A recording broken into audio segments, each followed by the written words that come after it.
Welcome back, everyone, to Pontos Fathom Press. This is our Pontos Fathom podcast, episode number 82. It is part 2 of our Sphereology of Hiroyu Aku's Gantz. It's putting Peter Sloterdijk's Sphereology trilogy of bubbles, globes, and foams alongside of the Gantz work. As strange as that might sound, but that's what we're doing. So I thought it was kind of interesting. I've been reading Sloterdijk. For some reason, I thought there was a lot of overlap with Gantz, and I thought I would treat it as a kind of, I think it's a flawed manga, but I think it's very, you can see the sphere right here, the Gantz Sphere, fitting right in with the theme. Not only is there a visual theme to Gantz and manga in general, and to Sloterdijk's work is very much steeped in the artifacts of art history, but it's also a concept. I felt that there's the components that are at work here are both the bubble concept, which is the individual relations, I want to say, or the way that the internal inoculation one has to the world, to each other, and also to this Gantz kind of crazy world in which people are kept alive to kind of play a weird game of fighting aliens, right? And then moving into the globe, that we'll really discuss globes today. In our last podcast, we focused on bubbles. In globes today, we'll talk a little bit about those structures that are global. He has a great metaphor of Atlas holding the globe above him. And also the idea of kind of the global view is falling out of favor. So there'll be some kind of a funeral for the globes. And I think a lot of this is tying the globe to the birth of global things and the death of global things, and also to birth in general. And in Gantz, we have rebirth is a kind of a concept. But there's also this concept of revolution. A lot of the globe is turning, right? And our revolutions are a turn of the turn of the Saturnian cycle, one might say. We'll also be wrapping up with foams next time, also in the Gantz thing. So we'll kind of clear the deck of foam and bubbles for now. Maybe they'll come back into play in my hot takes style of production. One of the things I mentioned early on, just reading the opening introduction of globes and Sloterdijk's globes, we have this concept here of Atlas holding the globes up. You see different versions of Atlas holding up the globe. Everywhere from the image of, I think they have the Rockefeller Center version, right? So you have this Atlas holding a celestial globe. This image right here of Atlas holding this celestial globe, which I thought was quite interesting. It's the celestial globe on the shoulders of the Farnese Atlas, 1st or 2nd century AD from the Museo Nazionale Napoli. And then you have a detail of this, Atlante Farese. See these globes that are in place. Well, what is this suspension of the globe, right? Here's the library of the Escorial, and there's more celestial vaults being held up, right? Of course, we have in Gantz the concept not only of the orb of Gantz. Maybe we can see it quickly. Perhaps it's best in this edition. When I just thought it was interesting to think of Atlas's holding the globe and that responsibility of maybe the death of globalism, how it falls upon Kurano to become the last of the team, right? So the Gantz globe here, Kurano is the only survivor. Kato has sacrificed himself. And this starts a theme within the manga of Kurano now holding upon his shoulders future teams. This is where Kurano begins to turn, right? There's a revolution within Kurano, right? And this could go back to our bubbles conversation where there's kind of so it's sort of, to bring it into the context of globes, when the globe has the crisis and there's a crisis of globalism, right? Meaning in all of the things, people lose faith in the religion, people lose faith in nations. The revolution of people power versus top-down power comes full circle, right? At first, the Gantz system is winning, but then it seems that Corano gains some agency in this with the loss of his friends. He's reminiscing on the death of his friends here, and all of those who have gone before, and it's only him left. And he's left alone with the sphere in this. So I think in the sense of the Atlas piece, I thought that was kind of interesting, the idea of the Atlas concept. So the global meaning, right, there's the life and death components of this. And like we said, every time in Gantz, when one is reborn by reappearing in the room of Gantz. So there's sort of like an eternal struggle, a loop that's going on. And even though Corano is very much injured, you can see the injuries that one has when one faces Gantz. Corano is able to reanimate. See, he's kind of Gantz kind of redraws you bit by bit until you're reborn. Of course, the rebirth in globes, there's an interesting picture here that we see comparing, and it's just a contrast. Here's that, the shoulders of Atlas, right? And the cross of Christopher Columbus has the X's, Christos. This crossing also, that X cross, Exopher, as if he has turned his name into the spiritual program and interpreted the Atlantic crossing as a continuation of St. Christopher's service in the Oceanic Ford. We'll go on to St. Christopher in a bit. But the image I wanted to show you, here we have St. Christopher. Here, we've got this celestial orb on the hands of the cosmographer Gemma Fabricius. And then we have this quite graphic view of the examination of the placenta, right? So it's sort of the birth globe, the birth sac, right? And I think a lot of these things we have, there's a lot of these rebirths that happen throughout all of this. For example, we can look at evidence of this in some of the themes that are across Gantz. I just put 3 random books here, but they all kind of symbolize a globe for me.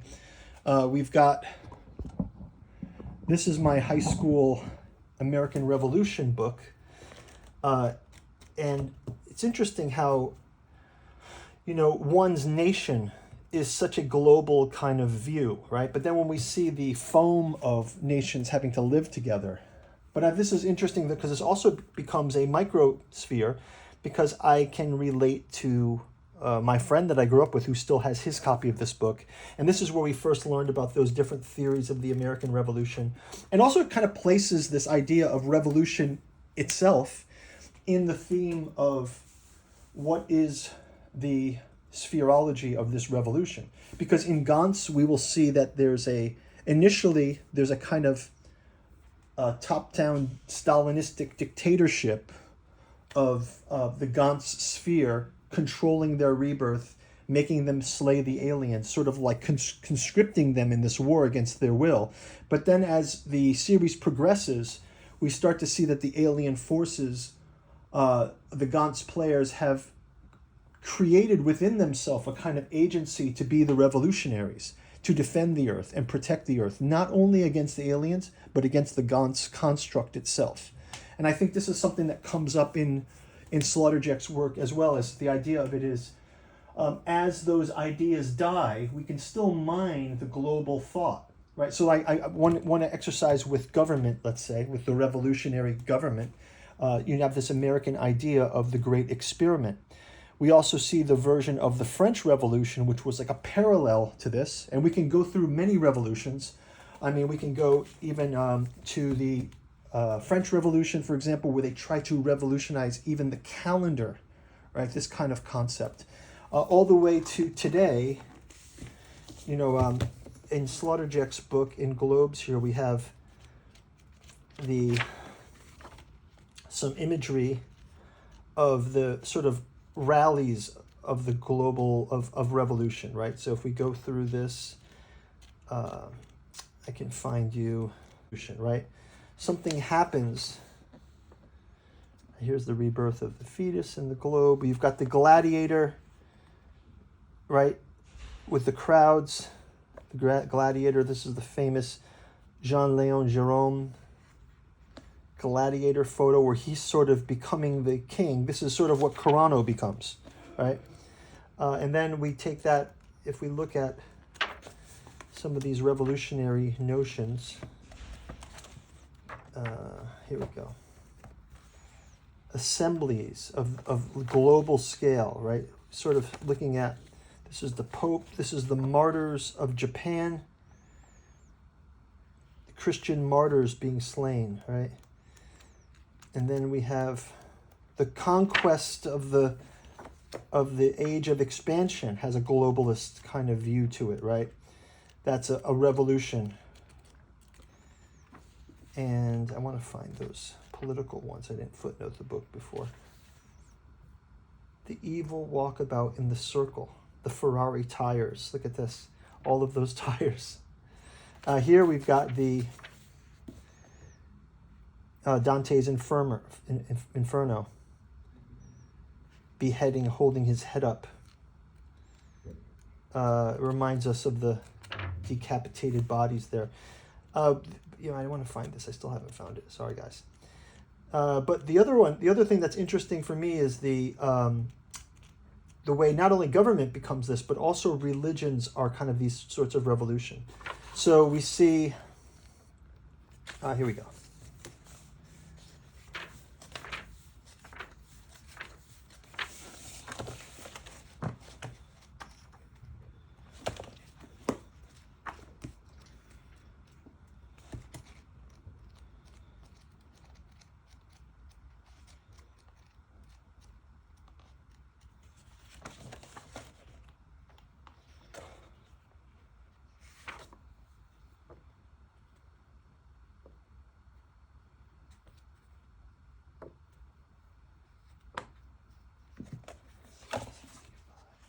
Here we go.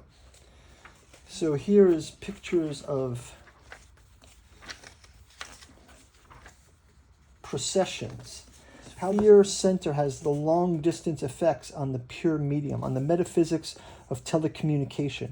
There's a quote here from Kierkegaard. It says, "Just as little as a person sent into the city with a letter has anything to do with the contents of the letter, but only with delivering it, and just as little as the envoy sent to a foreign court has any responsibility for the contents of the message, but only for conveying it properly, so an apostle primarily has to be faithful to his duty, which is to carry out his mission. I am not to listen to Paul because he's brilliant or matchlessly brilliant, but I am to submit to Paul because he has a divine authority. The apostle is the one who has the divine authority to command both the crowd and the public." You see here the iron procession on Mount Athos with his religious celebrants. And then we also see the pharaonic procession with the placental standards here. And then finally, pictures of Lenin at the May 1 procession in Red Square, Moscow. So you still see these revolutionary movements. I think about these recent Chinese bicyclists, like 1 million bicyclists, traveling to the once site of the peasant revolt, right? This kind of idea of these mass global movements. But again, they're all very, they start out innocent enough, but then they become sort of a burden. This is where we kind of go back to that St. Christopher view, which we can talk about. But also, Gantz kind of takes on some other things. We've got Freud here. Again, this Freud biography I'm reading is very interesting because the concept here is including psychology as a kind of religion, right? So the psychology of religion, we can equate this in Gantz as there's a morality that gets broken, both in Revolution and in Gantz. I mean, we can see the horrific nature of having to face off against the robots here in this case, right? There's robots being faced off against. But then later on, we're facing off against these religious figures, right? And this idea of following the rules that no longer apply is when one finds oneself in the world where the rules have changed, as often happens in these revolutions, right? So we think of communist revolutions, the counterculture revolutions, the way something was okay in the last administration, but no longer okay in the new administration, really kind of comes out in Gantz, because each of our characters is forced to live in a brand new, brave new world in which their life does not matter anymore. And all of their, let's say, all of their morality is now a different morality, right? In Gantz, the rules are simple. Every day you are reborn into the Gantz room, or every week, I think they call them into the Gantz room. And from there, our characters must fight these alien creatures. Now, if you survive and complete the mission, you can live to another mission and you gain points. And this point system, this point economy, at first, it sort of seems there's two ways you can go. You can try to escape the game by amassing 100 points, or you can save a friend who had died in the past. And this is where Gantz is very interestingly aligned to the overall foam aspect of Sloterdijk's direction, right? So this idea of the fragility of the life, but also the renewal of the life, and then that burden of carrying the morality forward, even when the world rules don't align. Here we've got also on the board here teachings of the Buddha. Even with Buddhism, right, it's sort of a revolt against some of the Vedic types of worship, and a strange transposition of that in the Buddhist way. An evolution of it, a branching of that religion, which we even see in Christianity. There's a Buddhist type of Catholicism as well.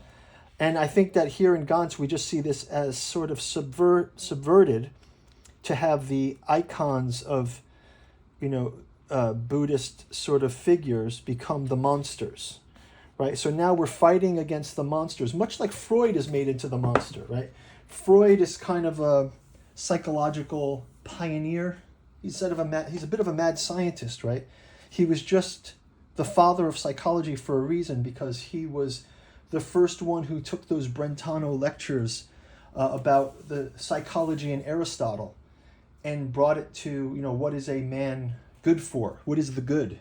And then applied it in this way where there could be a psychology, or there could be a science of the unconscious. And he made mistakes almost all through the whole process. But at the same time, he documented those mistakes. And I see, we see Carano kind of on this route too in Gantz, where he starts out as a derelict kid. He doesn't want to help the guy in the train tracks. He's kind of a pervert. And then finally he ends up becoming the leader of the most respected hero almost. And I think that kind of ties us back in, if we go back to the Globes book, the concept of Saint Christopher as the Christ bearer, which is also a kind of a globe, right? So the Christ bearer aspect, we see here Saint Christopher carrying the baby Jesus on his shoulders. Here we've got the Saint Christopher. The great popularity of the Christopher legend, Saint Christopher, which is depicted over centuries in countless artistic versions, comes not only from the fact that it makes a rich mythological overtone. Its magic is based most on the fact of all that is simple and profound. It embeds the Christian connection to the world whole in a strong relationship with a personal counterpart. All Atlas is lifted with Saint Christopher's work. The pre-human curse of Atlas is lifted. Externality and slavery under foreign circumstances were defeated. So we have the political Atlas, right? There's a political Atlas, but then there's this kind of Christopher campaign. So the story Sloterdijk tells is so the Christ bearer of Saint Christopher there's the story, it's a Catholic story of St. Christopher is carrying Jesus across the river, right? And the legend aura by Jacobus Vorange presents a second suggestive pattern for human god-bearing. Christopher, a hulk of a man from the land of the Chenians, 12 feet tall and terrible to behold on account of his wild face, had converted to Christianity, driven by the wish to serve none other than the highest Lord. Christopher noticed that his first employer, a king, feared the devil as a mightier figure, whereupon he lost his faith in the king's sovereignty and defected to the more impressive Satan. But his second lord, too, the devil, fled from the image of Christ, which for the hero of the legend was irrefutable proof that none other than the depicted was the highest of the sovereigns. The pious hermit introduced him to the service he would call for the new Lord. He would carry people through the deep, rapid water. One day he heard a voice of a child asking him 3 times to carry him across the river. So here's this legend aureor of St. Christopher. It says here also, even if Mary's gravidity represents the most radically and most deeply intimized model for the strong relationship between the epicenter and the center in a metaphysically geometrized large-scale world, and thus reveals the matrix of all mysticism for its service, it has remained neither the way one nor, at least in certain periods, the most popular one. So St. Christopher's carrying of Jesus became very popular. People would wear the St. Christopher medal, right? People wear that medal. So here's the story. It says, the child begged him to carry him across the river, and Christopher lifted him to his shoulders, grasped his great staff, and strode into the water. But little by little the water grew rougher, and the child became as heavy as lead. The farther he went, the higher rose the waves, and the weight of the child pressed down upon his shoulders so crushingly that he was in dire distress. He feared that he was about to founder, but at last he reached the other bank. Setting the child down, he said to him, "My boy, you have put me in great danger. You weighed me so much that as if the whole world had been on my back, I could not have felt it heavier burden." And the child answered him, "Don't be surprised, Christopher. You were not only carrying the whole world, you had him who created the whole world upon your shoulders. I am Christ your King, to whom you render service by doing the work you do here." We recognize our Atlas quite easily in the Christian giant by the river, but he no longer carries the sky as a punishment for his participation in the revolt of the ancient powers against Olympus. The exiled Titan has changed into God's retainer, who comes to the aid of travelers and pilgrims. In the scene of the river, the recasting of the Atlas scheme becomes obvious. The solitary weight-lifting role is replaced by a strong relationship with the master. For the Christian Atlas no longer carries the whole world on his shoulders, the legend inserted as a God-man in the midpoint between the whole heaven and its bearer, name only Christ himself in the child form. Thus, Saint Christopher, Christophoros, bears on his shoulder the child that has become the true Cosmophoros, being the cosmos bearer. However, the Christian Atlas takes the undiminished weight of the world, now augmented by the light burden of the child Lord upon his shoulders. So this is a great transition, I believe, to Gantz again, where we have not only does Corono kind of take the weight of his fellow players in the Gantz world on his shoulder, but we also have the introduction of this small child here. So we've got a quite cool character, this guy, and he's sort of our St. Christopher character, and then we have the child gets sent to Gantz first. So you have the least capable of the fighters is a child in the Gantz world. And again, every time they transmit to the new world, they're facing in a kill or be killed situation. So now imagine the small child is faced with this. And this is his sort of adopted father. They become almost like a father and son relationship. So you see the lost son gets brought into Gantz by himself, facing the world alone. And you can hear the ghosts starting to come. And you see this crazy woman is running down the street toward him, and he's kind of hiding. He doesn't want to hear the voice. He's hiding from her screams. And then she's a kind of a blind-faced geisha, monstrous looking, right? Eyeless, and the small boy has no bearer, right? And then he runs because we're waiting for Gantz. And then they appear, and he's calling out for him. You know, he's the protector. And finally, they're able to find them, and he's able to protect him. Right? They have a reuniting there.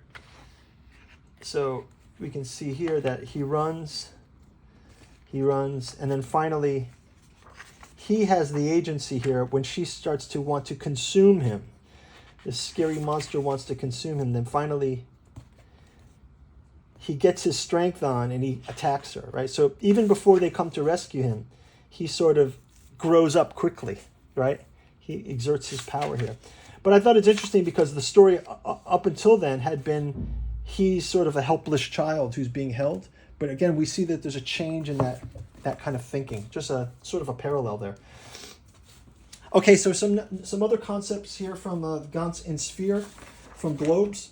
We have the idea of these totalities, right? So Sloterdijk, he sort of describes spheres as these environments that contain and expand life, right? This concept of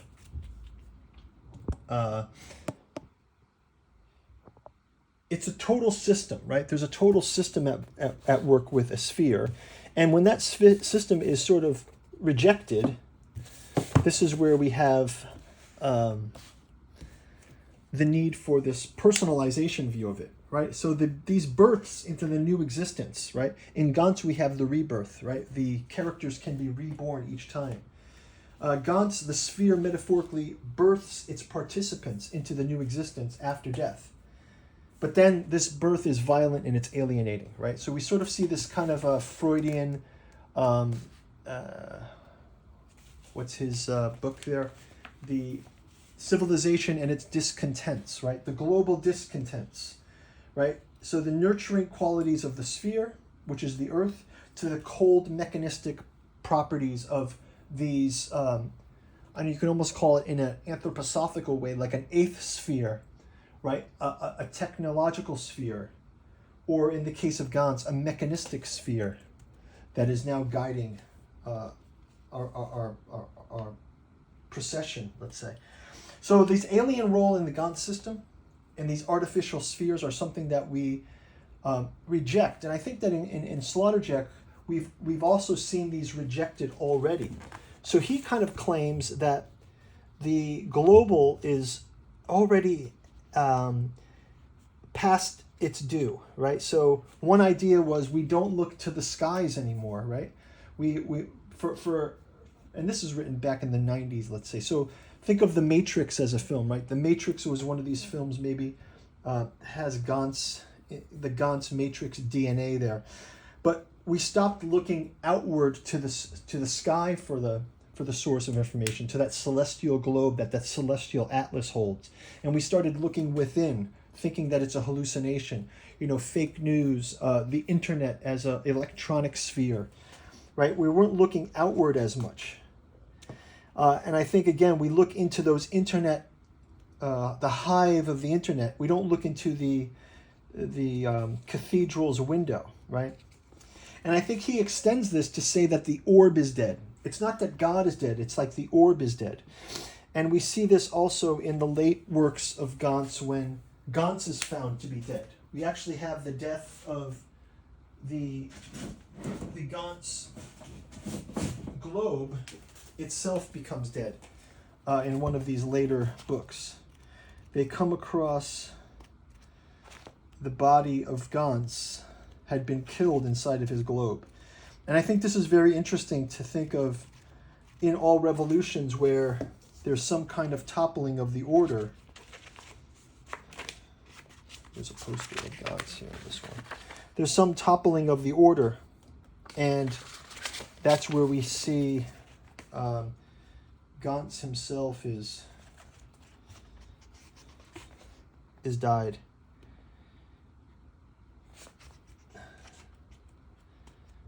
They find the body of Gantz later on. And then again, thinking of artificial spheres, instead of looking to the heavens for their mythological, we start to see this kind of view in the final volumes of Gantz.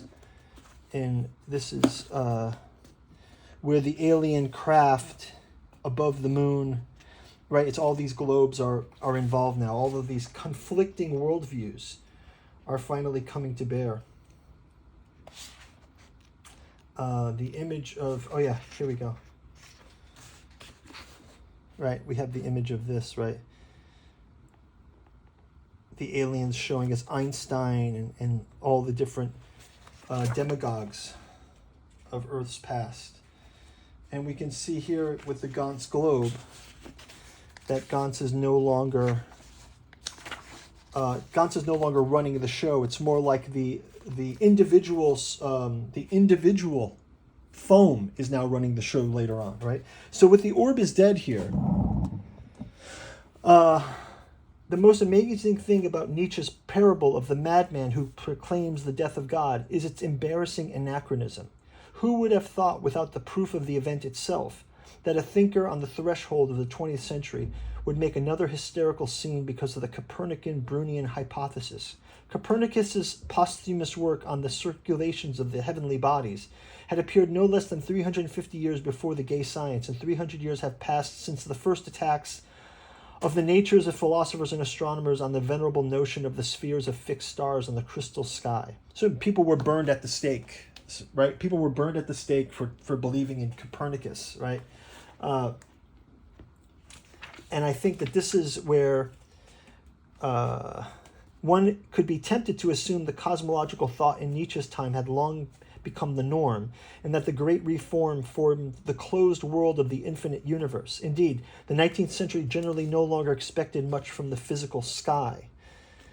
And so he talks about if God is dead, when the madman makes his proclamation to the world that God is dead, then he should not only, as expected, be standing imaginarily at the foot of the cross of Golgotha, he would also be a contemporary of the Copernican-Brownian revolution, and would speak less about the Son of God who gave up his ghost on the cross than about the form God of the Occident, the holy outermost sphere, the celestial vault, which had dissolved into nothingness following the great cosmological circle observative reference of the cathedral canon of Copernicus as extenuating circumstances, as with Kepler's reservations about the idea of an infinite universe.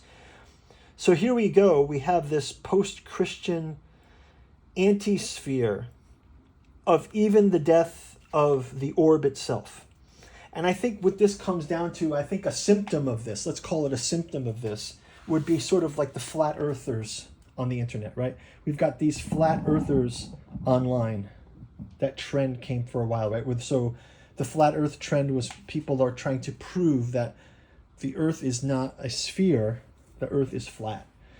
And I think that this kind of concept sort of shows how the death of reason also comes as a byproduct of some of these of these global falls, right? It says that philosophical Catholicism, too, never managed to produce more than a system of inclusive exclusivity, which was the cultural norm.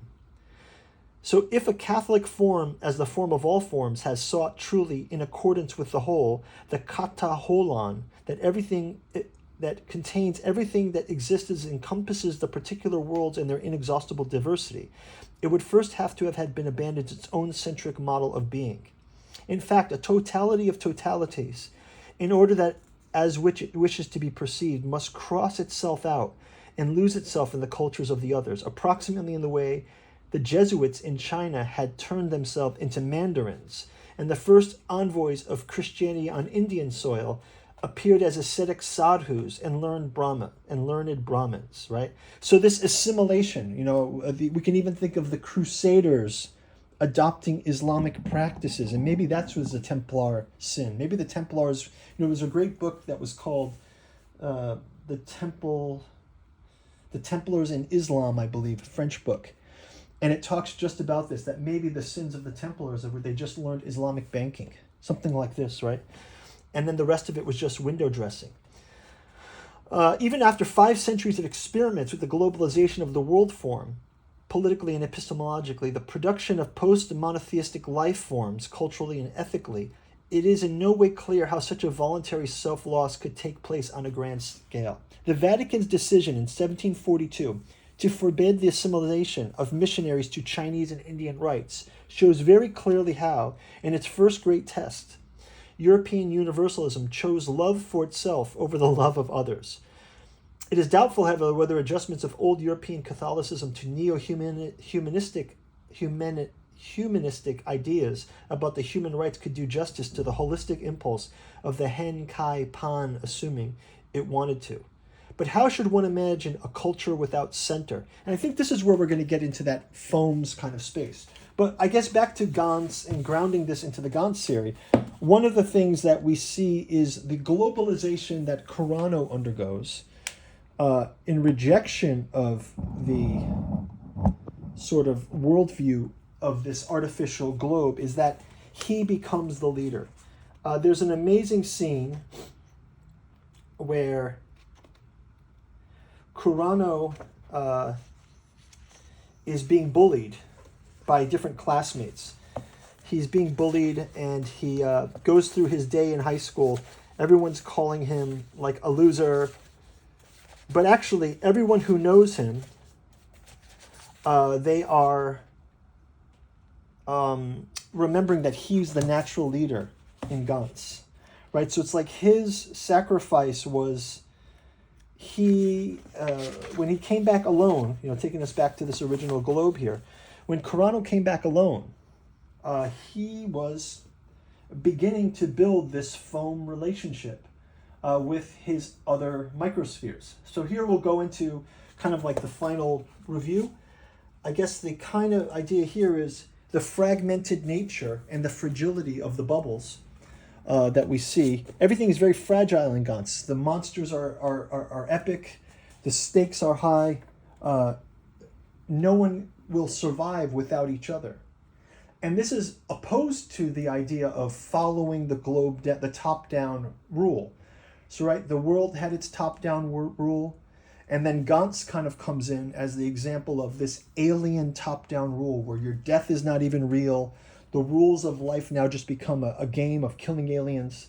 And then the revolution starts there within Carano and with the other characters where they start, yes, they don't know what to believe, what's true and what's not true, but they do know the situation that they're in. And then situationally, they end up acting in moral ways eventually because they realize they can't get by without each other. And I think this was a good place to leave it to transition us into the Foams book. Just some insights here on globes. Guys, leave your comments down below. Thank you guys for watching. I'll do a quick plug for a channel in our bookstore. We'll be back with our podcast on part 3 of Sloterdijk's globes with Gantz. We'll go into the Foams book, and that will really focus a little bit more on what's the strategy going forward. Pontos Fathom Hobbies is brought to you by the books that we produce. We've got a bookstore link down in the description where you can check out the 6 volumes of August Moldenhauer and Giuseppe Balsamo's tattoo journals out of Lovecraft's Providence. You can get them as individual issues or in the omnibus edition. We've also got the Pontos Fathom podcast lecture series where we have books like the Esoteric Dragon Mysteries and the Esoteric Saturn Mysteries, decoding Saturn in astrological, mythic, and occult traditions. Also, Alchemy and Anthroposophy in the Dune Saga, looking at those alchemical and anthroposophical themes that make Frank Herbert's saga so classic and why it resonates with us. You can visit the Pontos Fathom Press channel where you can get reviews of all these books, or check out our Patreon. We've got August Moldenhauer's Artificial Psychoanalysis of Desiring Machine saga, and we've got our Las Carcosa, Dead Sons 11, Quantum Locksman saga, and the Killingworth Bogman saga as well. And finally, our newest saga, The Alchemical Courtship in the Dreamlands, taking place in H.P. Lovecraft's Dreamlands. Each book takes place in a different dreamland city. Aimless takes place in Celophace, Hope's Home, and Daleth Lane. And the rest of the books, first couple books are out this year. Other books will be coming out later this year, beginning of next year. Thank you guys for watching. Check out the bookstore link. And now back to our show. Thanks for making it all the way to the end of the video, everyone. Do check out our bookstore down below. Really appreciate your purchases and your support. Leave comments down below. Love to have the conversation in the comments. You can also go check out our Patreon. Foams will be up next. We'll be deep diving into how do these spheres interact with each other. I mean, some of the concepts here are the plural sphereology, right? And we'll do that as foams part 3 and Gantz part 3 in our next podcast. Thanks for watching. Bye-bye. Take care out there. Bye-bye.